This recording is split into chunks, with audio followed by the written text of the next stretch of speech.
April 18, 1942, the North Pacific. Lieutenant Colonel James Jimmy Doolittle stood in the cockpit of the USS Hornet, his knuckles white on the rail, not from fear, but from the sheer, biting force of a 40-knot gale that whipped spray across the flight deck like horizontal sleet.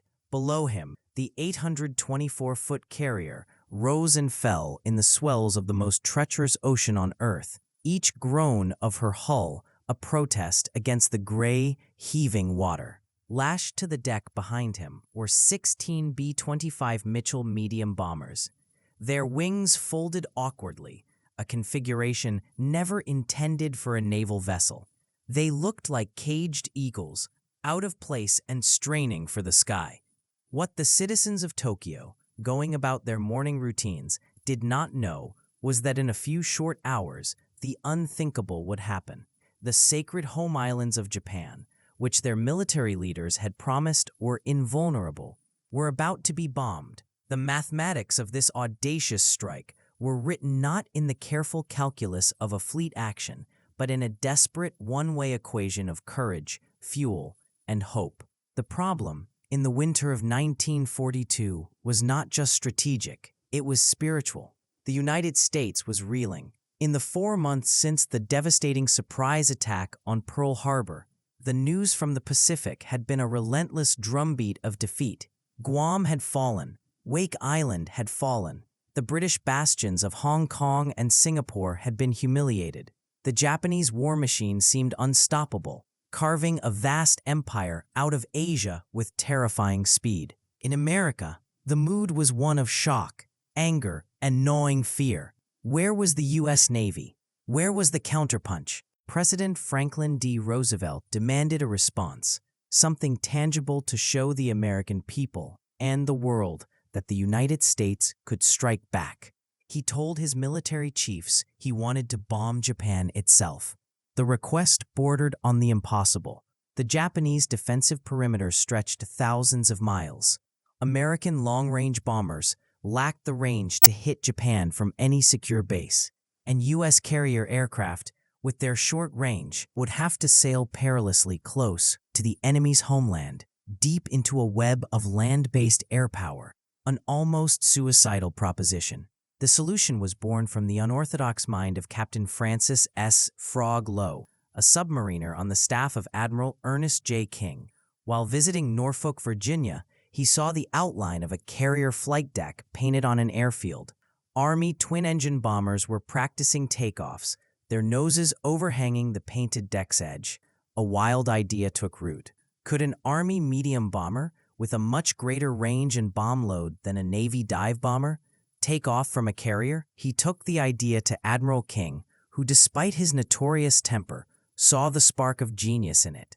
The concept was passed to a man known for turning the impossible into reality, Lieutenant Colonel Jimmy Doolittle. Doolittle, at 45, was already a legend, a former boxing champion, a brilliant aeronautical engineer with a doctorate from MIT, and one of the most skilled pilots of his generation. He was the perfect fusion of intellect, nerve, and practical skill. When asked if it could be done, his answer was characteristically direct. "I know it can." The mission was labeled Special Aviation Project No. 1, its secrecy so absolute that even the bomber's serial numbers were painted over. The B-25 Mitchell was a superb medium bomber, but it was a creature of the land. Its design had never accounted for the violent pitching of a carrier deck or the salt spray of the open ocean. The plan was as simple as it was breathtakingly dangerous. The new carrier Hornet would carry the 16 B-25s to within 400 miles of Japan.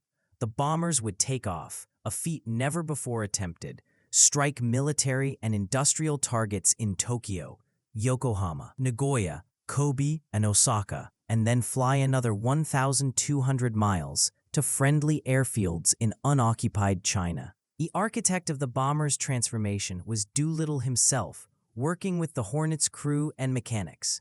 The modifications were a masterpiece of field engineering, driven by the twin demands of weight and range.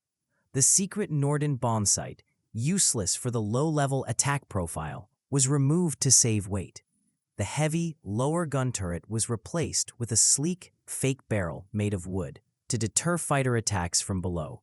To extend range, collapsible 225-gallon rubber fuel tanks were installed in the bomb bay and crawl space, and the plane's regular tanks were topped off. The co-pilot's seat was replaced with a 60-gallon fuel tank, meaning the co-pilot would stand during the long flight. The final and most controversial modification was the addition of 2 black broom handles painted to look like .30 caliber machine guns in the tail cone, a cheap but effective psychological bluff. The bomb load was calculated for maximum psychological and incendiary effect. Each plane carried 3 500-pound high-explosive bombs and 1 500-pound cluster of incendiaries.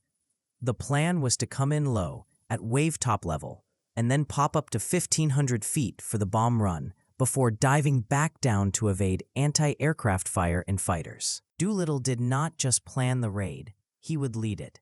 He selected all volunteer crews from the 17th Bombardment Group, men known for their skill and coolness under pressure.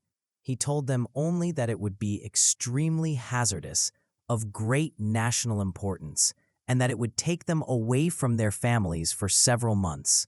Every man volunteered. The training was conducted in absolute secrecy at Eglin Field, Florida. Under the command of Captain David M. Jones, the crews practiced what Doolittle demanded, taking off in a 500-foot run, the absolute minimum for a B-25.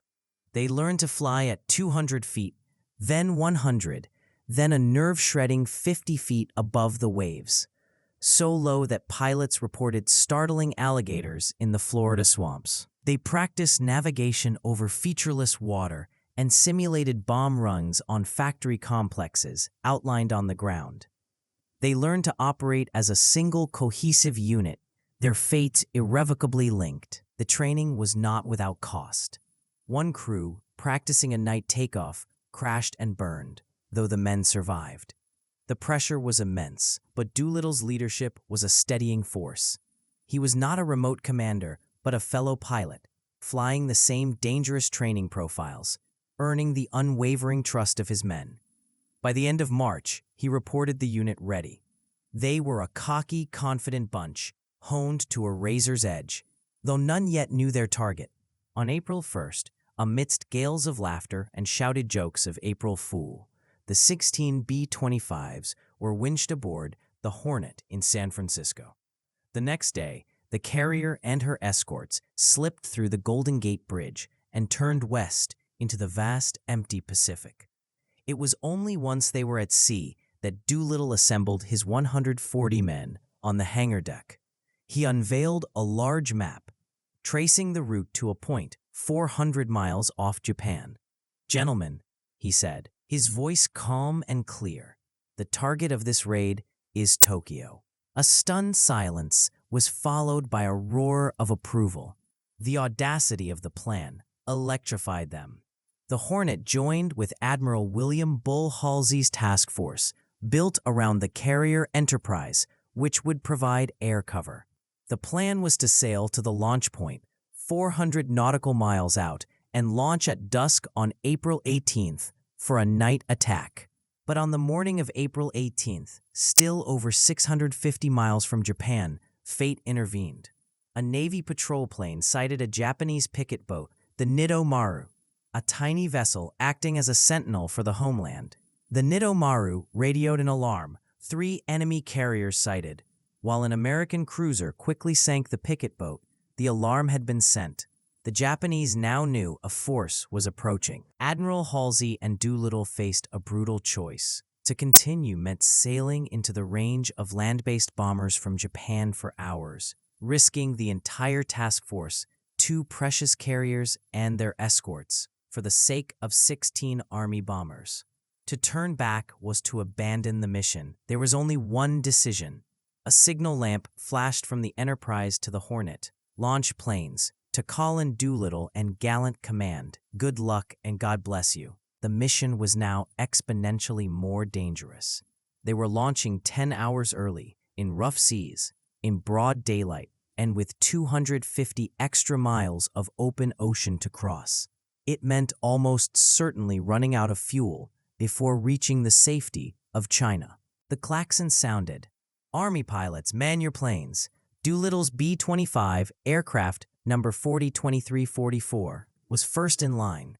The deck crew, battling the howling wind and the ship's violent motion, wrestled with the chocks and tie-downs. The B-25s, designed for 2,000-foot runways, had to get airborne in just 467 feet, the length of the Hornet's deck. Navy Lieutenant Edgar G. Osborne, the flight deck officer, would use a waving flag to signal the precise moment for Doolittle to release his brakes and pour on full power. Doolittle revved the twin Wright Cyclone engines, the plane straining against its brakes. The ship rose on a swell, then pitched down into a trough.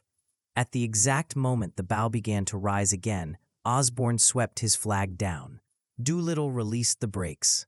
The B-25 lumbered forward, its left wheel on the white line painted down the deck, its right wheel perilously close to the edge. Crews held their breath. He used every inch of the deck, his wingtip hanging over the churning water as he dropped from the end of the flight deck. For a heart-stopping second, the bomber seemed to sink toward the waves before Doolittle coaxed it into a slow, steady climb. He circled once overhead to confirm his compass heading, and then turned west toward Japan. One by one, the other 15 B-25s followed. It was a ballet of precision and courage. One plane, piloted by Lieutenant Robert M. Gray, launched just as the Hornet pitched down from a large wave. The bomber dropped so low that a towering wall of water slammed into its belly, but Gray fought the controls and climbed away. Within an hour, all 16 bombers were airborne, a feat many Navy observers had believed impossible. They formed up, not as a group, but in a loose, low-level spread to avoid detection, each plane a lone wolf heading for its assigned target. They flew for hours, just 200 feet above the water, skimming the whitecaps. They saw Japanese fishing boats, whose crews waved cheerfully at the Japanese planes with their unfamiliar markings. As they approached the coast of Honshu, they climbed to 1,500 feet. To their astonishment, they encountered no fighters and little anti-aircraft fire. The Japanese air defense was complacent. The warning from the Nitomaru had been dismissed as an exaggeration, and the idea of twin-engine bombers launching from a carrier was beyond their tactical imagination. At 12:30 p.m. Tokyo time, Doolittle's plane reached the outskirts of the city. He popped up to 1,500 feet. His bombardier, Sergeant Fred Bramer, lined up on a large factory complex and released the bombs. The other planes found their targets across Tokyo, Yokohama, Kobe, and Nagoya. They bombed steel mills, power plants, oil storage tanks, and a dockyard where the aircraft carrier Ryuho was being fitted out. Physical damage was light, but the psychological impact was seismic. For the first time, air raid sirens wailed over the Japanese capital.